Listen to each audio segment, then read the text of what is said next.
Welcome to my playthrough of my game, Morning Phase, which was inspired by Beck's album of the same name. This is part of the record collection 2021, or 2K21, where we came up with games that were inspired by some of our favorite albums, and this one has been a huge part of my life. It came out when I was finishing up my doctorate at UW-Madison. I was finishing up with being 3 years long distance with my then girlfriend, now wife, and was ready to close that gap, to be done with school, to move on. And it was kind of like a big anthem for me. It was part of our wedding. Has been just a really big part musically for me ever since it came out. So it was kind of a no-brainer that this would be something that would inspire me to come up with a game for this project. So this is a pretty new multi-shot here in my... Most of the content that I do is out in my garage, of all places. And it is currently negative 18, feels like negative 34 in Minnesota. So I am indoors and trying this out. So I'm not streaming because I don't have confidence in my setup enough for that, but I do have reasonable confidence in recording and editing. So let's go through the game. Okay, so a solo game of nostalgia cartography for reflection and appreciation. So a few things that you're going to need. You're going to need access to the album in whatever format. I have it through my phone that I'll be listening to.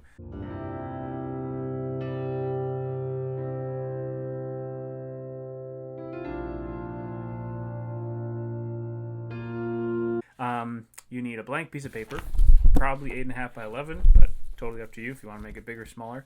You need a fine-tipped writing utensil of your choice. I'm going with a medium blue flare, which is kind of my go-to as a teacher and just a person. And then 3 different color highlighters, markers, pens, pencils, whatever medium you choose on that one. I have 3 Crayola markers. Okay, so why are we here? Nostalgia. I'm just going to read through this part of it. For those who haven't taken a look at the game, it's pretty basic. It's just this page and a half of rules and then the actual game. So it won't be a super long rules explain, I promise. Why are we here? Nostalgia is often triggered by a specific something, someplace, or someone that transports the mind back into memory.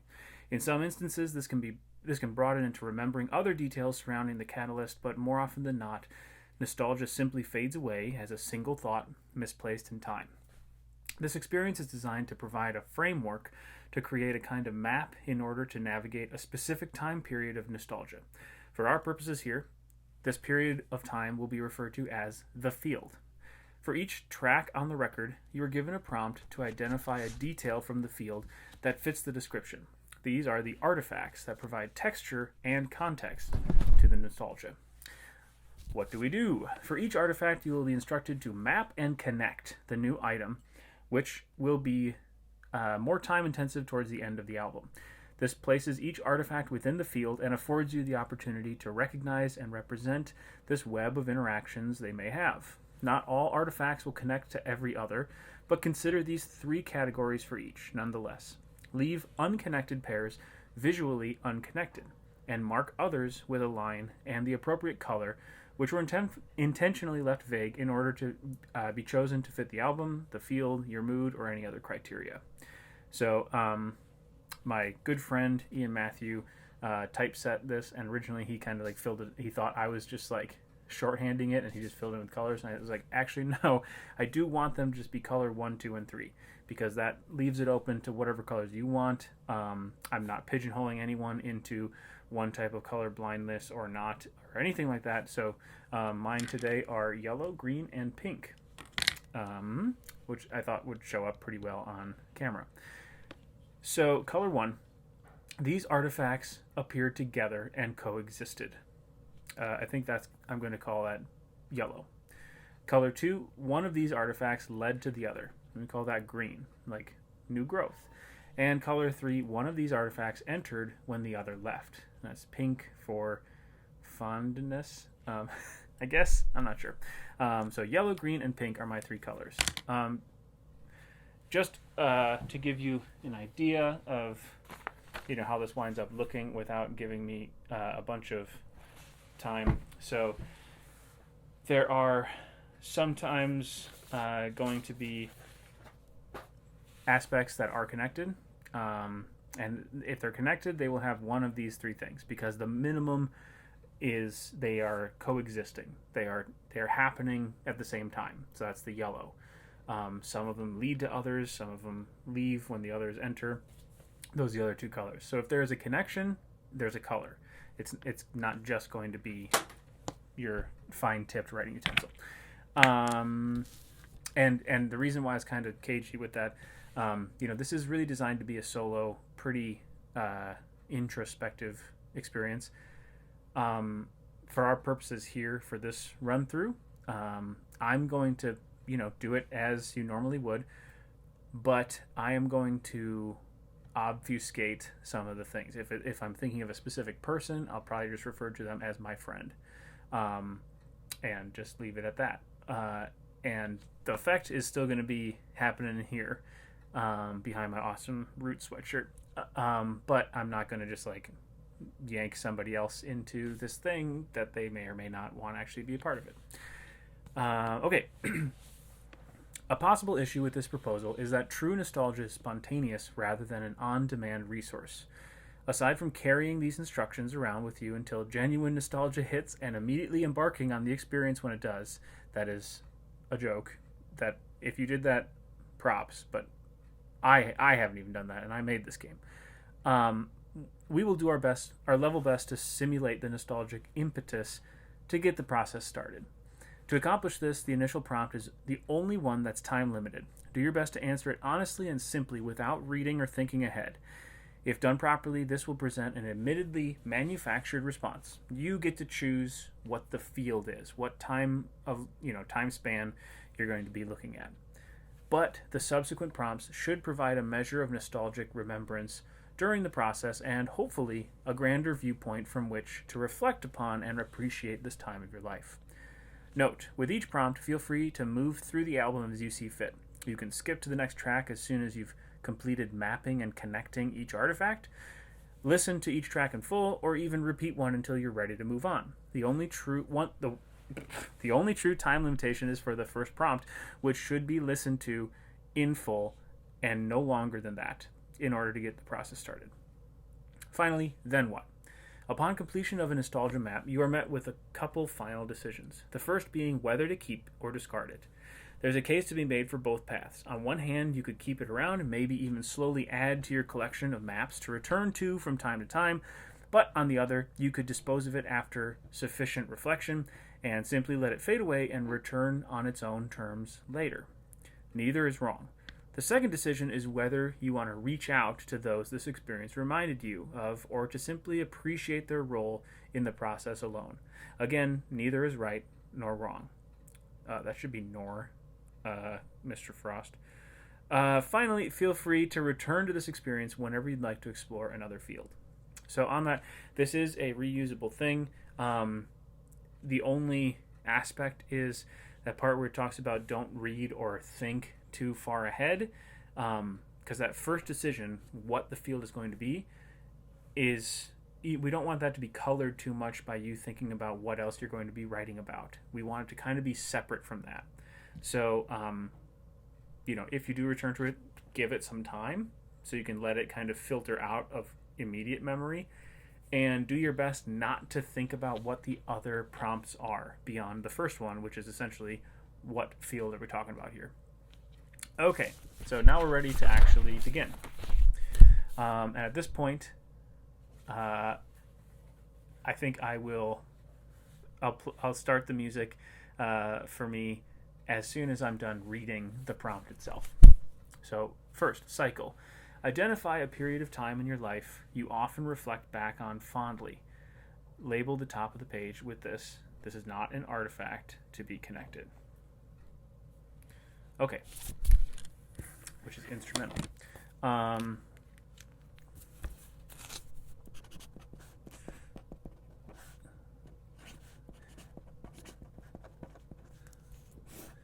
Sorry, this my writing is pretty janky, so I'll be narrating it. Sorry if it's hard to read. My time at Madison, which is where I did my doctorate, where this album kind of came into my life. Kind of a big 3 years for me. And you can put dates or anything on there. I just kind of label it generically. Okay, track 2 just went into it. Morning. I guess I can read the lyrics too. Won't you show me the way it used to be? Map a specific artifact that stands out as representative of the field. Okay.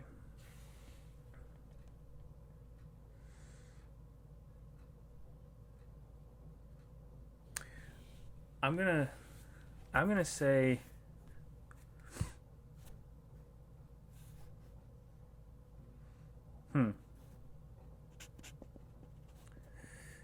So anyone who's been to UW-Madison, specifically, I guess, the music portion, the Humanities building is this big, huge brutalist, like the whole concrete sort of situation, and it is hugely problematic. It leaks. It's not well designed. It's kind of hard to find your way around sometimes. Doesn't hold heat well. It's just kind of, there's a lot of things wrong with it. But I was an assistant facilities manager there, which is a big part of how I kind of made my way through finishing up college. And just, I spent a lot of time in that building. And yeah, it's not really like a super meaningful thing. It's just, and that's that. I promise I won't like jibber jabber this much on every single one of these. This is the whole intent of this process, is to present you just like sudden questions, like you're being interviewed by, this piece of paper, and maybe have you make connections that you may not have made before. So I'm doing my best. I haven't done this in, I think, a couple months. So the questions aren't like right here in my mind. I'm doing, this is just stream of consciousness what comes to me, and I already would not have anticipated myself choosing the Humanities building as representative of my time.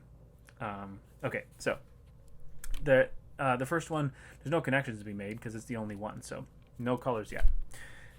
Heart is a drum, track 3. I need to find someone to show me how to play it slow and just let it go.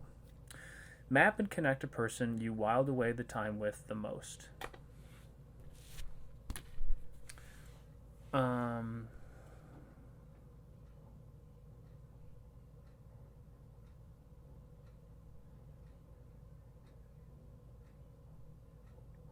going to break my own rule a little bit there.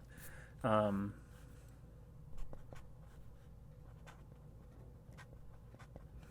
spent a lot of time with my brass quintet throughout this time. And the members, those who were a part of it, the members changed over time, but it was a kind of a regular go-to with rehearsals, with recitals, with our free time. The members of my quintet, I was around them a lot. So I'm going to go with that. And we obviously, it did exist at the same time as the School of Music building. Track 4, say goodbye. These are the words we use to say goodbye. Map and connect a person that left the field before it came to an end. So when I say before the field came to an end, that is like before the end of this time period, if that wasn't clear.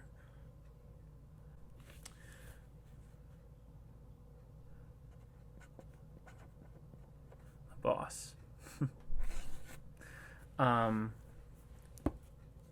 Yeah, so wow, that's not a B. My boss. So the actual facilities manager to whom I was the assistant. Yeah, different person when I started than when I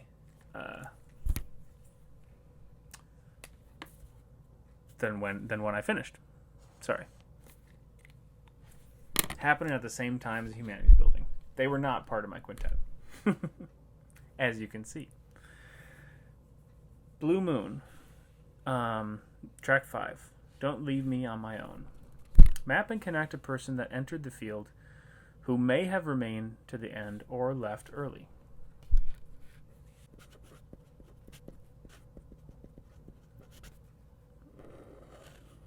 So, I didn't meet my best friend there. There's someone I already knew, but they came into the field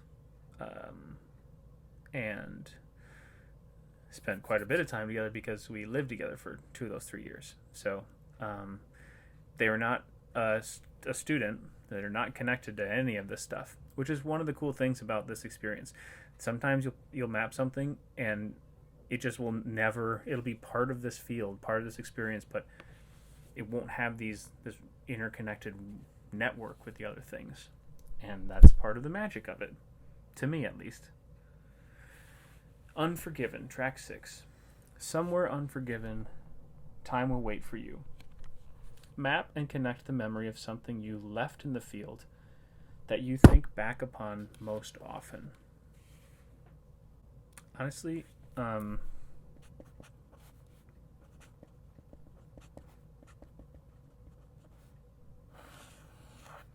it's kind of a weird one.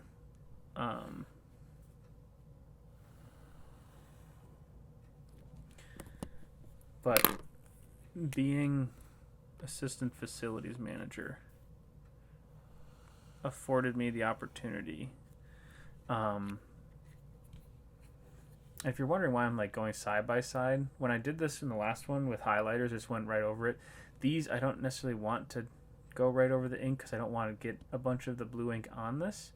So you're just going to get this like double-sided thing. Sorry if that's really obnoxious. So the quiet times, I've always been,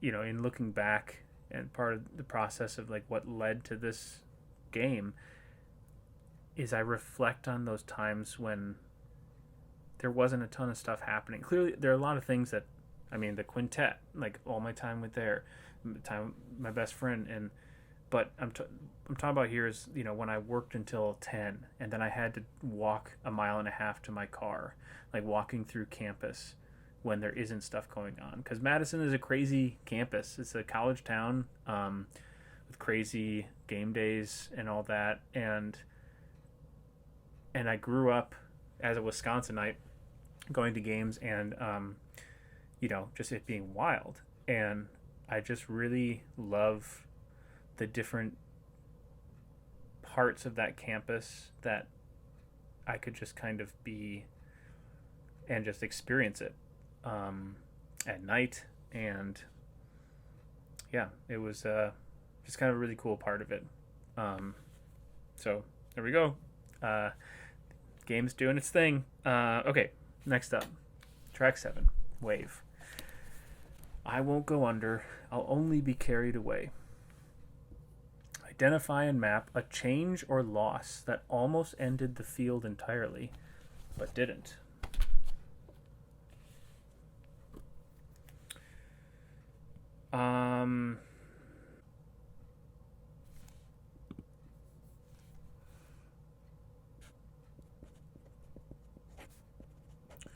So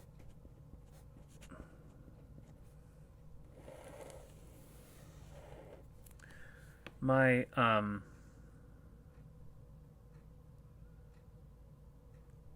had lost my my dad's dad when I was 3, so not a huge connection there. Some pictures, and that's about it. I lost my mom's dad when I was much older, when I was in college. But I lost both of my grandmas in my time here, and I can still remember within just about a year of each other. I can remember them both being at a concert that I was a part of at Madison. And I don't know if it almost, I mean, losing them, it obviously was really hard. I don't know if that necessarily would have ended the field. Like, they were very proud of me and what I did, and especially my Grandma Frost, because she's a diehard Badger fan, and she loved that I came back home state for my last part of college. But for that time when it happened, it was like any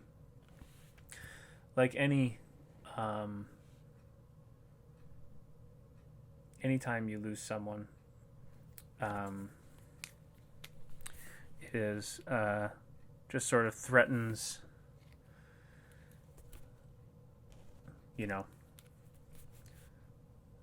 whatever else is going on in your life a little bit.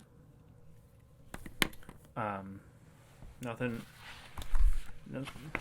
ended or started yet. We'll see what coming up here. So track 8, Don't Let It Go. Follow it back to me, I'll keep it here. Identify and map something that's stuck with you ever since leaving the field.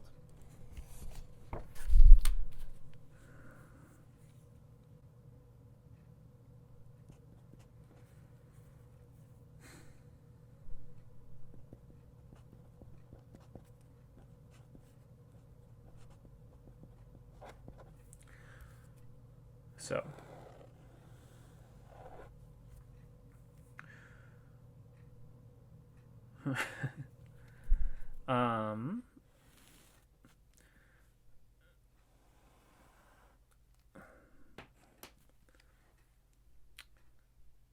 so this was a kind of a big one.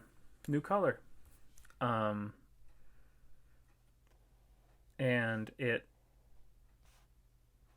I remember the day that I was moving away. And this one really, like, being done with the quintet. And it was a group that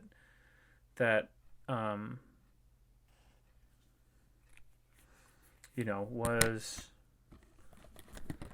changing over time. Uh-oh, I didn't check this marker. That's a bad one. Excuse me. Let's try this green one out. That one looks better. Okay. So, this being my last... So I was in college for 10 years. At Minnesota for 5. Michigan State for 2, which was the subject of my last time I did this. And then Madison for 3. And so I'd already had to say, like, goodbye to 2 friend networks, 2, like, gig networks as a music trumpet performance, music education, double major. That obviously was hard in a number of ways. But this one was big because it was the last time. I wasn't going to another school to do that whole thing again. This was me going into the real world to become a husband, or at least a fiance for a while, to become a teacher. And I've thought a lot about the end of the quintet. And just, the quintet lives on. It's a group that just adapts when people come and go. But that one was a big one. The quintet ended and led to this. It was happening at Humanities, and losing my grandma's definitely also jump-started that process, I suppose. And yeah. So, Blackbird Chain, number 9. An SOS from an outpost there in the common air. Identify and map the biggest fear you remember having in the field about it coming to an end.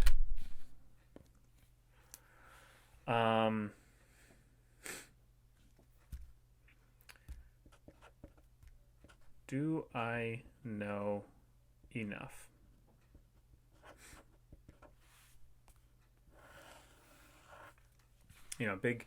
Big reason why I went on to my master's. I had a great opportunity, so I took it. But a big part of it was I just didn't feel like I knew enough after my undergrad to become a band director. And I think the reality is nobody knows enough when they finish school. That's because school isn't where it ends. Becoming that thing is the final part of your training. And again,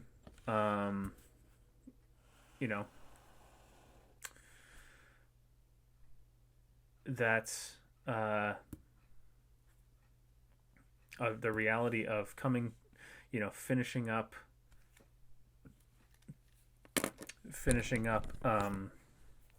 these 10 years. And the answer is yes and no.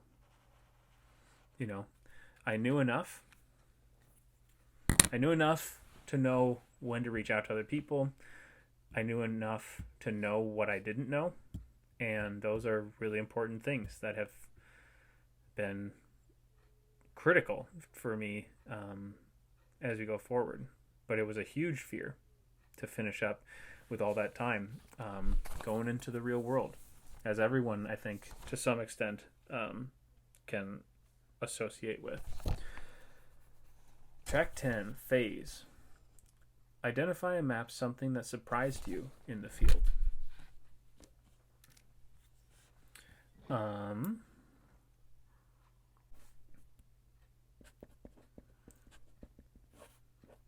So a big part of, as music educator, if you go on for your doctorate, it's probably because you want to teach college level. And I taught 1 year at the college level, and I just don't think I learned a lot about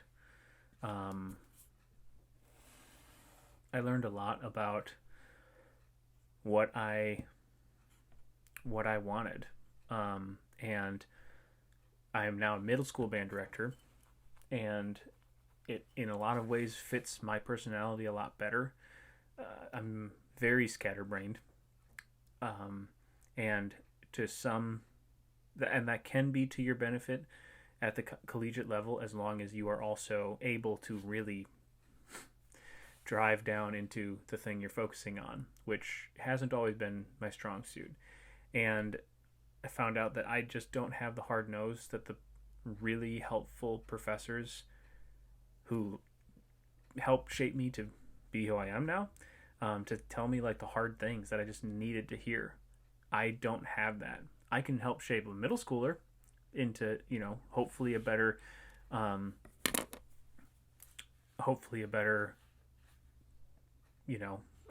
human. But the last year I was there, I was finishing up my dissertation and I was teaching at the college level, and it just kind of wasn't for me. And then that was a big, scary thing, because this whole thing I was building, auditions and recordings and my dissertation and everything, was building up towards being a college professor of music. And here I am coming to the end of all this schooling, realizing that I don't know if that's actually what I want, nor do I know if it's what I would be successful at, like what other people would see in me. So yeah, that was a bit of a surprise for me. I think it fits the bill. 11, turn away. Hold the light that fixes you in time. Identify and map something you regret from the field.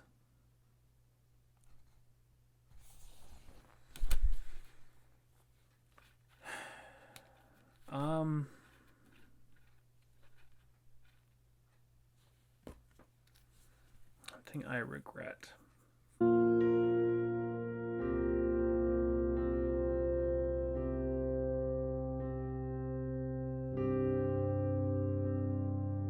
That's a tough one. Sorry, I really got lost in thought there. It'll be interesting to see how I edit this. You're living in a world where now you get to see it. I'm just sort of going about this haphazard on my own here. The thing I regret, didn't spend more time with people.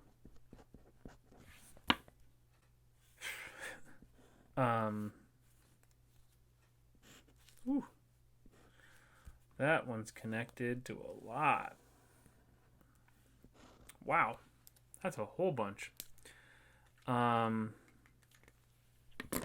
mean, I was just at school a lot, and I am bummed that I didn't take more advantage of living those 2 years with my best friend.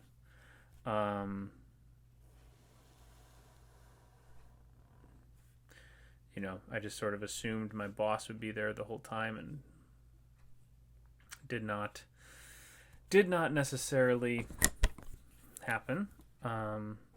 This one I did actually think about sometimes when I was there, and I just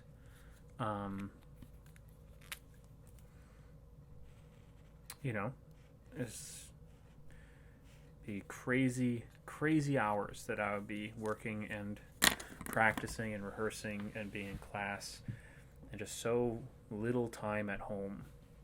And to me, I was like, well, that's what I need to do, because I just need to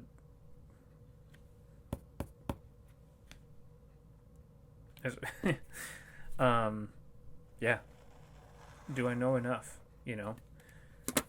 and the fact that that was just always kind of hanging over me meant that it was really hard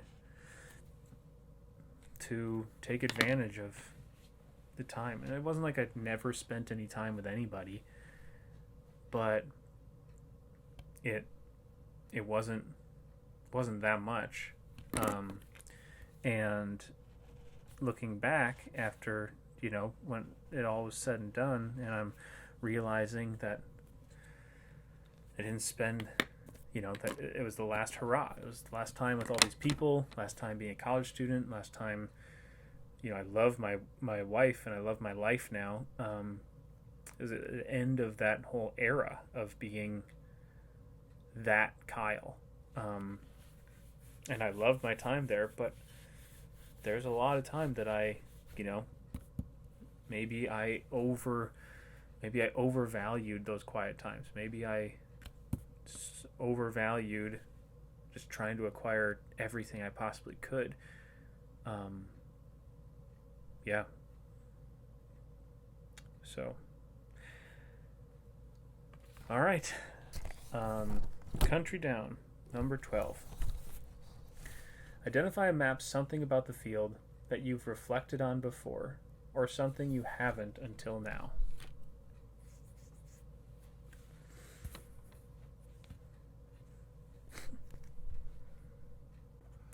So Madison was what it was to me because I was who I was. So, being a Wisconsinite, Madison is obviously, one of the places that people naturally assume, like, if you're thinking of going to college, like, oh, you're thinking of going to Madison? And I really wasn't. As a kind of, in some ways, bizarre, like, skittish, sometimes kid, there are times when I went to the football games and it was just way too much. It was just too much excitement going on. And being someone who missed the sports gene, the aspect of that, like the actual sports ball happening, didn't really do anything for me. It was just a lot of activity. And I don't doubt that had I gone there for my undergrad, or my master's, I suppose, that it could have been a good experience for me. I mean, I don't think I would have appreciated a lot of the stuff that I did had I been there earlier as a younger college student.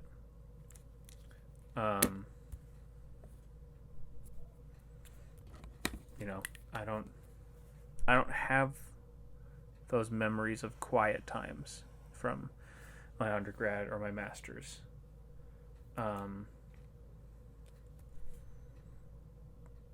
I wasn't the player to be in that quintet. The humanities building, it's just sort of, it is what it is. It's part of the web of the experience of that school. So, the last part,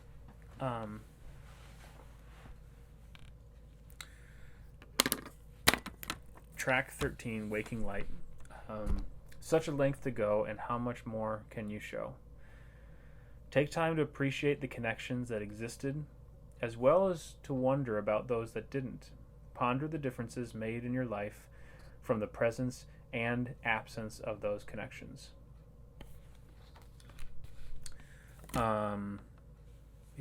So originally I had number 13, track 13, as another prompt. But the track is so beautiful, and I wanted there to be an aspect of this that would kind of the instruction of just to take the time to look at, what you've made. And it's interesting, like, the number of connections. At first I was wondering why nothing was pink or green, why nothing had been, created something else, why nothing ended when the other began. But then stuff started kind of happening. And there are a few things in here that I have thought about this, that Madison was what it was to me, was what it was to me, because I was who I was. I have thought about that. I have thought about the quintet and impact of endings and losing my grandmas and my best friend. And I have really often thought about the quiet times. I've gone back to campus a number of times when I've had the opportunity, and I've just revisited some of those spots that are just nice. I obviously did think that. I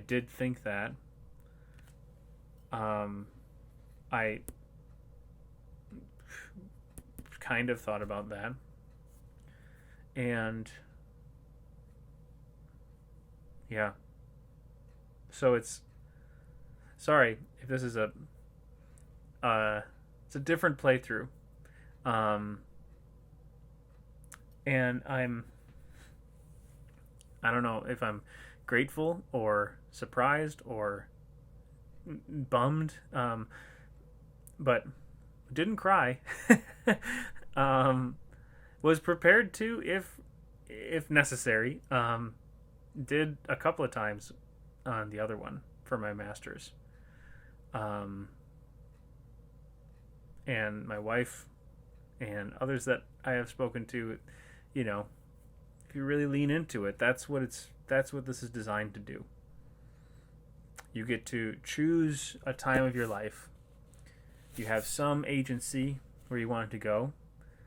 You can choose to follow a rabbit hole as much or as little as you want. And if you're not comfortable going down one thing, you absolutely don't need to, if there's the one thing that you've thought about the most about that field is something that's uncomfortable, then, now, forever, like whatever it may be, you don't need to include that. And I do say that it should be a time of life you reflect back on fondly. I kind of wish I hadn't put that fondly part in here. I suppose you can make a hack on your own and just... I've also wondered what it would be like if I reflected back on the past year of COVID and all this and, our son was born the day our school went distance learning. He's met 2 handfuls of people his entire life so far. there's a lot of pros and cons that have gone on this past year, and a lot more cons than pros. But I would wonder what this would turn out if I did that for a time of my life that's not something, and also it's pretty recent. Like, I'm still living it. But I didn't want to do that here. I wanted to do a time, I wanted to follow my own instructions, and go to a time that really did mean a lot to me, that I do reflect back on fondly quite often. And so now the question is, do I keep it? Do I reach out to these people?